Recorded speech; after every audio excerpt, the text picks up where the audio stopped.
गुरु साक्षात् परम ब्रह्म तस्मै श्री गुरुवे नमः। सदाशिवसमारंभां शंकराचार्यमध्यमाम् अस्मदाचार्यपर्यन्तां वन्दे गुरुपरम्पराम्। ओम श्री गुरुभ्यो नमः। ओम श्री परमात्मने नमः।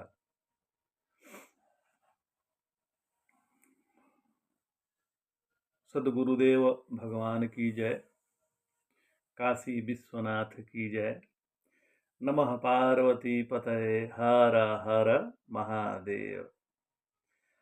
हम लोग गीता के 7वें अध्याय का स्वाध्याय कर रहे हैं। उसमें हम लोग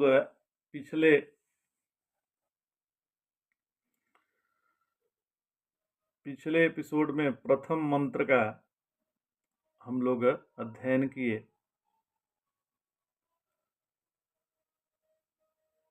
क्षमा चाहते हैं।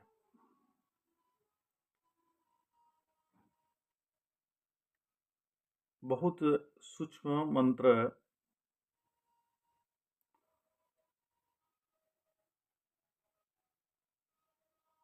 भगवान द्वारा यह कहा हुआ है। देखिए, भगवान बोले थे, श्री भगवान उवाच मया शक्तमनाः पार्थम योगम युज्जन्मा मदाश्रयः असंशय समग्रमाम यथा ज्ञास्यसि तच्छृणु। हे तथानंदन, हे अर्जुन, मुझ में आसक्त मन वाला मेरे आश्रित होकर, मया शक्तः मदाश्रयः योगम, योग का अभ्यास करता हुआ मेरे, माम समग्रम, असंशय निसंदेह, जिस प्रकार से जानेगा उसको उसी प्रकार से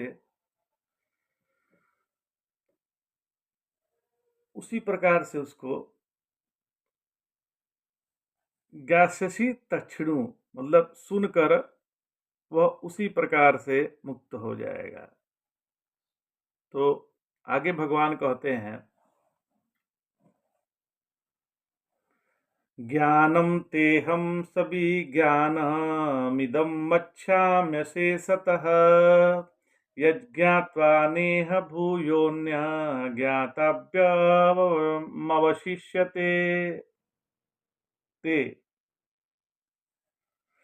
ते मतलब तेरे लिए, और अहम मतलब मैं, इदम मतलब यह, तेरे लिए मैं यह विज्ञान सहित सब ज्ञानम, और ज्ञान मतलब ज्ञान संपूर्णता से कहूंगा, जिसको जानने के बाद फिर इस विषय में जानने योग्य अन्य कुछ भी शेष नहीं रहेगा। भगवान कह रहे हैं कि तेरे लिए मैं यह विज्ञान सहित ज्ञान, जो विज्ञान में ज्ञान है, वो संपूर्णता से कहूंगा, संपूर्ण रूप से कहूंगा, जिसको जानने के बाद फिर इस विषय में जानने योग्य कुछ भी शेष नहीं रहेगा। ज्ञानम तेहम सविज्ञानमिदं मच्छामि शेषतः। भगवान कहते हैं कि भैया अर्जुन, अब मैं विज्ञान सहित ज्ञान कहूंगा, तुम्हें कहूंगा और मैं खुद कहूंगा तथा संपूर्णता से कहूंगा। ऐसे तो हर एक आदमी हर एक गुरु से मेरे स्वरूप के बारे में तो सुनता ही है, उससे लाभ भी होता है, उससे लाभ भी होता है।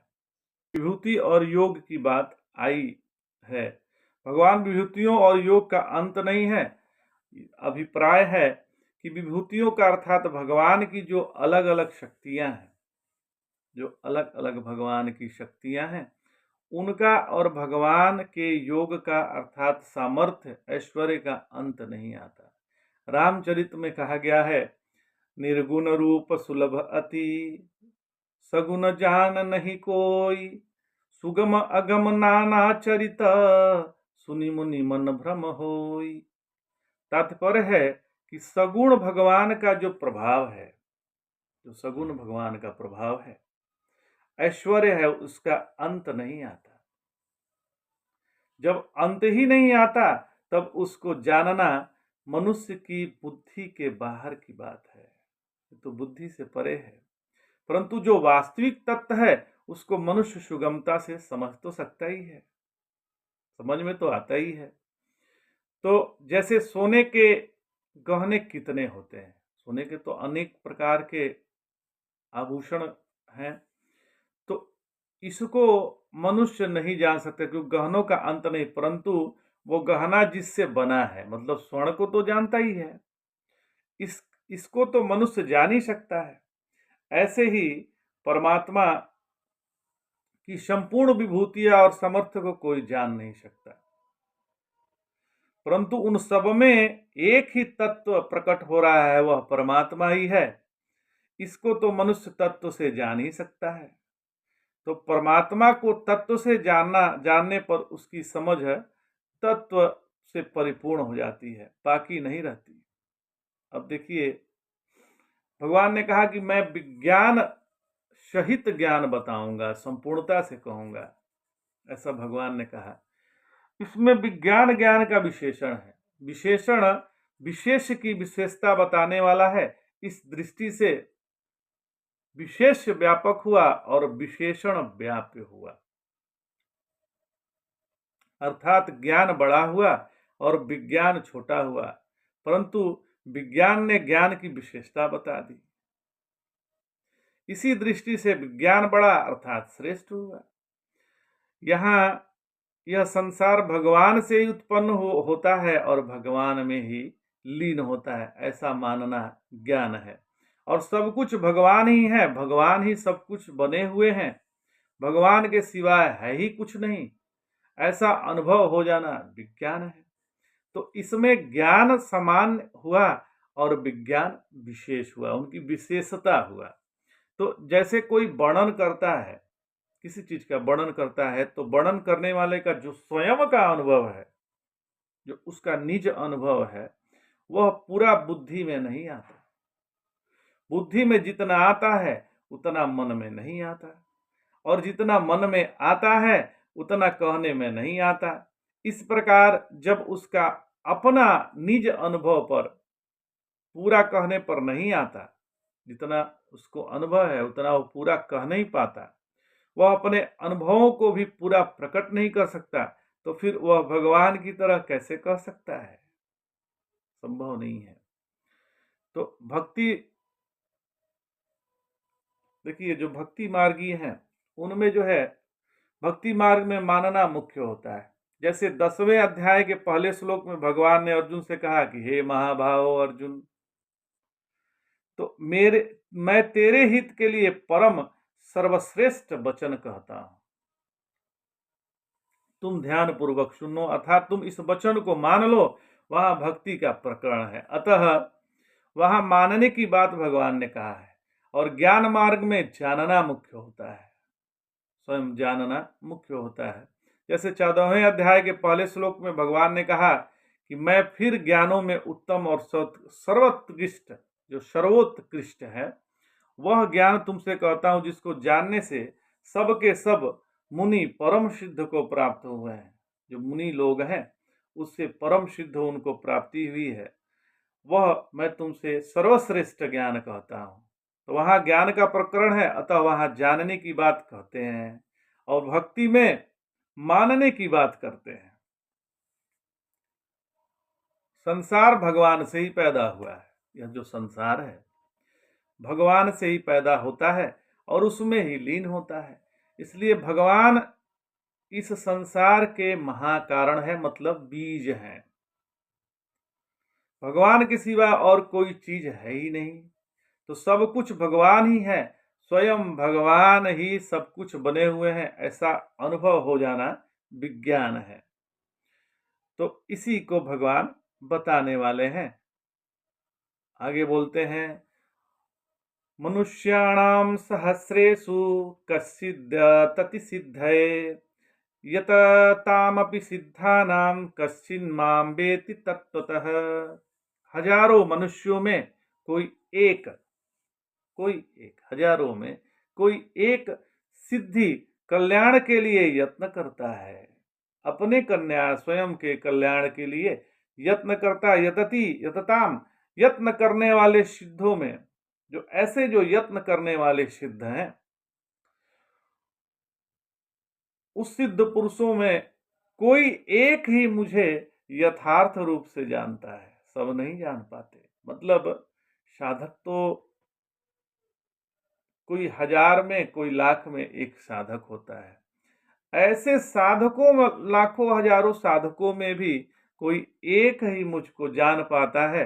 भगवान ने ये कहा, मनुष्याणाम सहस्रेषु कच्चिदति सिद्ध है। हजारों मनुष्यों में एक ही मेरी प्राप्ति के लिए यत्न करता है। देखिए, भगवान के वचन है। हम लोग सबको सुधारना चाहते हैं, तो तात्पर्य है कि जिनमें मनुष्यपना है, अर्थात जिसमें पशुओं की तरह खाना पीना ऐश आराम करना नहीं है, वे ही वास्तव में मनुष्य हैं। उन मनुष्यों में जो नीति और धर्म पर चलने वाले हैं, ऐसे मनुष्य हजारों हैं। और उन हजारों मनुष्यों में भी कोई एक ही सिद्धि के लिए यत्न करता है, अर्थात जिससे बढ़कर कोई लाभ नहीं, जिसमें दुख का लेस नहीं और आनंद की किंचित मात्र भी कमी की संभावना ही नहीं, ऐसे स्वतः सिद्ध नित्य भाव को प्राप्ति के लिए यत्न करता है, जो परलोक में स्वर्ग आदि की प्राप्त नहीं चाहता और इस लोक में धन मान और लोभ कीर्ति आदि नहीं चाहता। भोगे हुए भोगों के साथ तथा मान बढ़ाई, आदर, सत्कार आदि के संस्कार रहने से, उस विषय का संग होने पर, उन विषयों में रुचि होते रहने पर भी जो अपनी मान्यता, उद्देश्य, विचार, सिद्धांत आदि से विचलित नहीं होता, ऐसा कोई एक पुरुष ही सिद्धि के लिए यत्न करता है। ऐसा भगवान का वचन है, ऐसा भगवान कह रहे हैं। तो वास्तव में परमात्म तत्व की प्राप्ति कठिन या दुर्लभ नहीं है, प्रत्युत इधर सच्ची लगन से तत्परता पूर्वक तत्पर होकर लगने वाले बहुत कम है। इधर दृढ़ता से न लगने पर संयोगजन्य सुख की तरफ आकृष्ट होना और परमात्म तत्व की प्राप्ति के लिए भविष्य की आशा रखना ही खास कारण है। तो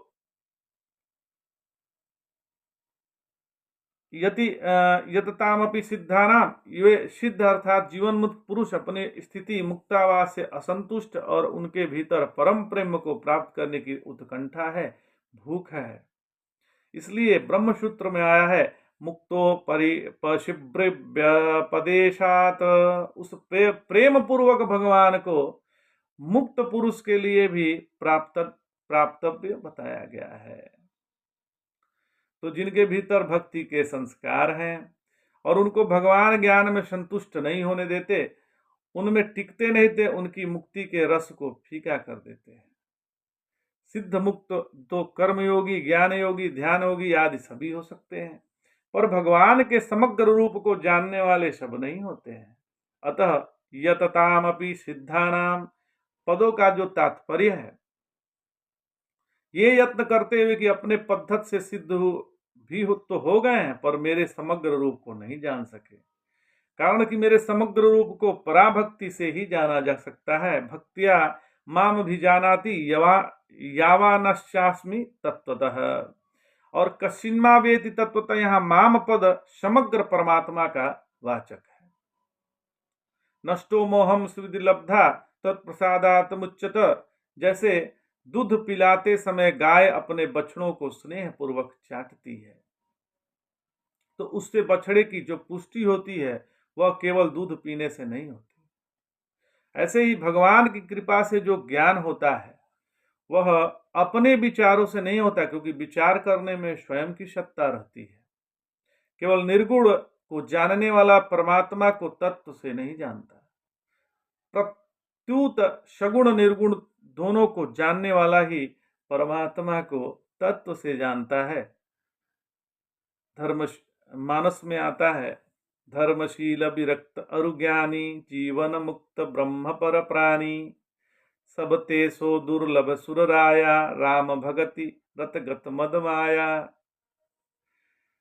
तो ये इतना आसान नहीं है, हाँ, गुरु कृपा से अवश्य संभव है। आगे भगवान कहते हैं, 2 श्लोक लेते हैं, चौथा और पांचवा।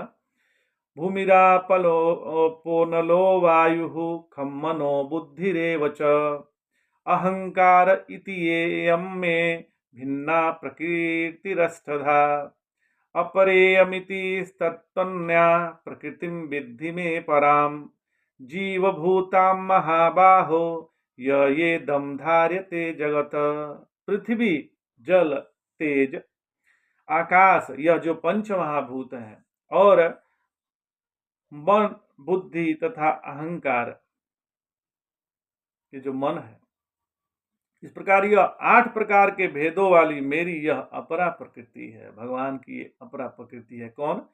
5 महाभूत और ये 4 मन जो है, मन, बुद्धि तथा अहंकार, चित्त, अहंकार। तो ये मेरी ही अपरा प्रकृति है। और हे महाबाहो, इस अपरा प्रकृति में भिन्न जीव रूप बनी हुई मेरी परा प्रकृति को जान, जिसके द्वारा यह जगत धारण किया जाता है। परा प्रकृति के द्वारा ही इस जगत को धारण किया जाता है। तो जो परिवर्तनशील है, कभी एक रूप नहीं रहता, उस जड़ का ही भगवान ने अत्यंत सूक्ष्म रूप से क्षर नाम से वर्णन किया है। क्षरः सर्वाणि भूतानि। फिर भूमिरापनो लो वायु, मतलब ये अष्टधा प्रकृति की बात कही। तो इस श्लोक में उसी को 8 भेदों वाली अपरा प्रकृति के नाम से कहा गया है। और फिर महाभूता नहंकारा पंचचेंद्रिय गोचरा, इस श्लोक में उसी की विस्तार से 24 भेद बताए गए। 13वें अध्याय में 5वां श्लोक है, उसका भगवान 24 भेद बतलाए हैं। तो ये जो परमात्मा सबके कारण है, चाहे वो पंचमहाभूत हो, कोई भी हो, अपरा प्रकृति की बात हो रही है, तो अपरा प्रकृति भी परमात्मा के ही कारण है। तो वे प्रकृतियों के लेकर सृष्टि की रचना करते हैं, और जिस प्रकृति को लेकर रचना करते हैं उसका नाम अपरा प्रकृति है। तो अपना अंश जो जीव है उसको भगवान परा प्रकृति कह रहे हैं। तो अपरा प्रकृति और निकृष्ट, जड़ और परिवर्तनशील है, तथा परा प्रकृति श्रेष्ठ और चेतन और परिवर्तन रहित है। परा प्रकृति में कोई परिवर्तन नहीं आता। प्रत्येक मनुष्य का भिन्न भिन्न स्वभाव होता है। जैसे स्वभाव को मनुष्य से अलग सिद्ध नहीं कर सकते, ऐसे ही परमात्मा की प्रकृति को परमात्मा से अलग सिद्ध नहीं कर सकते। यह प्रकृति प्रभु का ही एक स्वभाव है, इसलिए इसका नाम प्रकृति है। इसी प्रकार परमात्मा का अंश होने से जीव को परमात्मा से भिन्न सिद्ध नहीं कर सकते, क्योंकि यह परमात्मा का स्वरूप है। परमात्मा का स्वरूप होने पर भी केवल अपरा प्रकृति के साथ संबंध जोड़ने के कारण इस जीवात्मा को प्रकृति कहा गया है। अपरा प्रकृति के संबंध से अपने में कृति मानने के कारण यह जीव रूप है। अगर यह अपने में कृति न माने तो यह परमात्मा स्वरूप ही है। फिर इसकी जीव या प्रकृति संज्ञा नहीं रहती है, अर्थात इसमें बंधन कारक कृतत्व और भक्तित्व नहीं रहता है। तो आज इतना ही।